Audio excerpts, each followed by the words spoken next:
il faut absolument, évidemment, que Nantes réagisse. Nantes qui est pour l'instant 15e, à seulement un point du premier relégable, ne se trouve pas, c'est l'opinion de beaucoup de gens et qui aiment le football. Et quand on aime le football, on aime forcément le FC Nantes Atlantique. Nantes ne se trouve pas à sa place. Non, vous l'avez dit Christophe, Nantes doit absolument réagir. Ils sont en grand danger de relégation, pas une seule victoire en novembre. C'est la plus mauvaise attaque du championnat. Attention, on est à la Beaujoire ce soir et Nantes doit s'imposer chez lui. Pour en terminer avec les acteurs de ce match, l'arbitre au centre est monsieur Serge Léon. Il sera assisté de messieurs Citruc et Ben Chaban.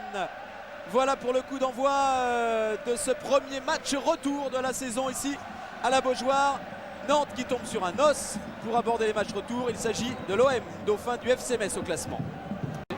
Olivier Rouillet pouvait courir les yeux fermés, la balle lui arrivait dans les pieds du grand art. Gourvenec, c'est à rater, c'est pour Ndiaye. Et une reprise qui meurt à côté des buts d'Andreas Kopke.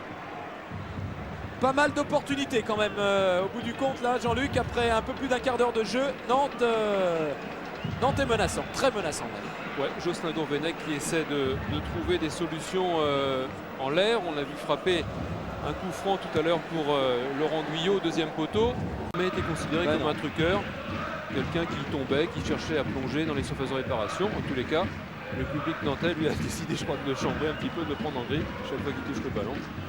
Oh, il en a vu d'autres, hein, je pense. Hein. Oui, oui. Là, il récupère ce ballon, il permet sa frappe. Et voilà, il est bien le poison. Et le but, l'ouverture du score de l'OM. Oui, en jeu. Je regardais l'arbitre assistant. Oui, l'arbitre assistant repartait au centre. Oui, oui, parce qu'il n'a pas signalé, mais je crois que M. Léon a raison. Oui, et M. Léon tout de suite a levé le bras et tout de suite s'est dirigé vers l'endroit où se trouvait le Marseillais qui met ce ballon au fond sur cette frappe. On revoit Ravanelli très fort, Landreau après Makelele et c'est Gravelaine, regardez qui est hors jeu.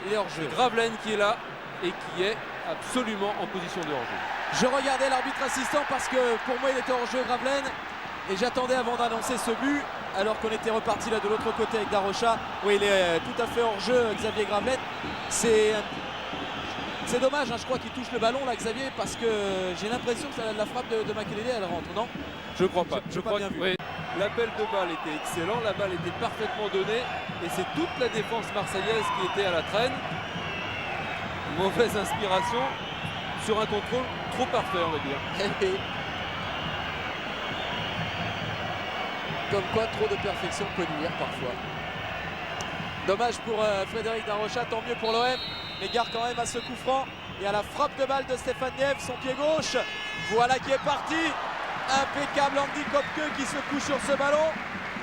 Et un ouf de soulagement chez le gardien allemand. Claude Makelele qui était sorti comme une fusée, vous allez voir, sur ce ballon donné latéralement pour ouvrir l'angle de tir.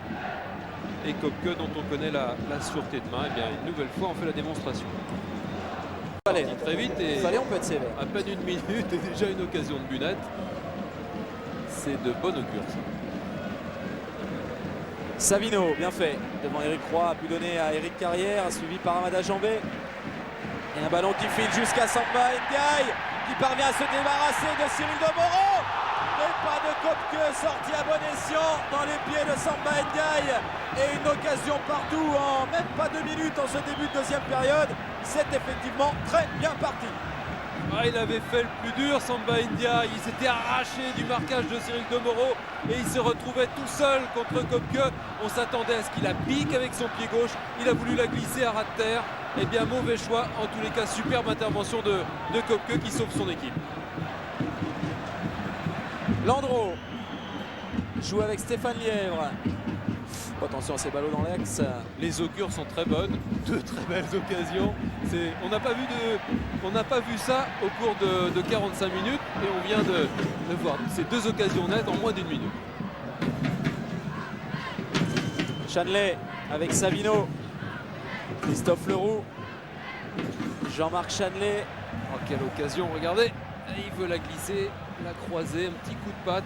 Certainement que la piquée aurait été plus judicieux. C'est pas fini côté nantais, on revient avec Christophe Leroux qui demandait une solution à gauche, ne l'a pas trouvé. La frappe de Lièvre, quelle frappe de Stéphane Lièvre et quel arrêt superbe d'Andy Kopke. Tout est beau, magnifique dans cette action là.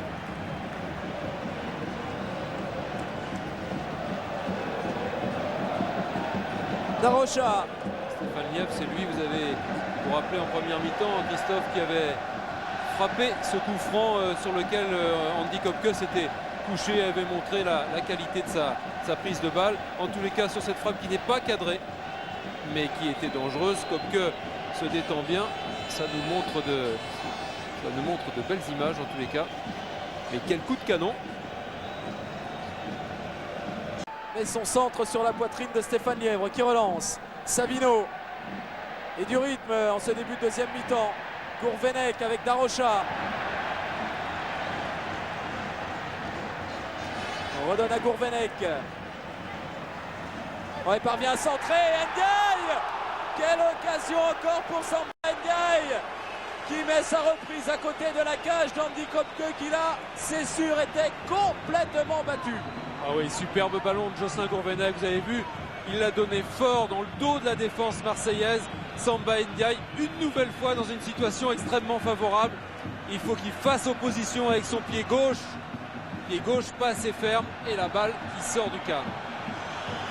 Et Ravanelli là, qui a subi un drôle de tacle. Ouais, il y a la guerre des entraîneurs là, en ce moment. Ah ouais, mais il faut revenir sur cette action là, parce que Ravanelli, qui s'en sort tout seul, Amada Jambé au milieu de 3 Nantais, mais il a été stoppé quand même.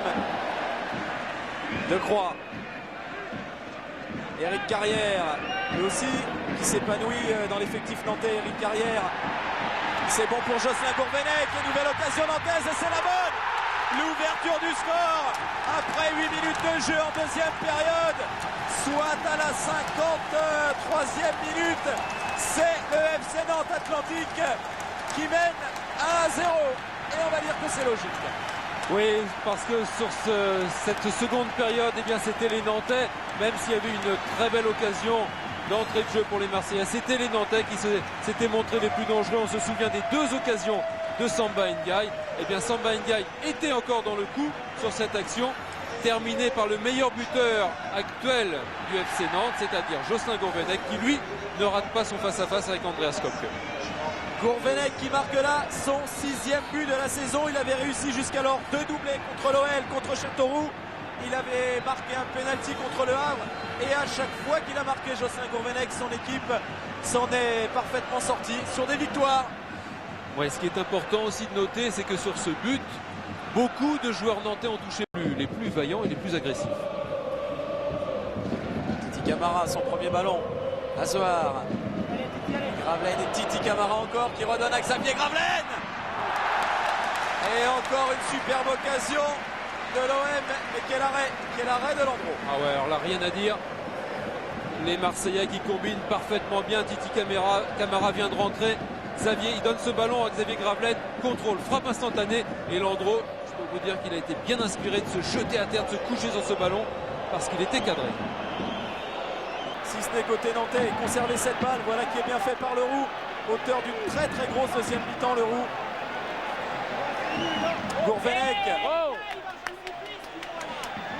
Leroux.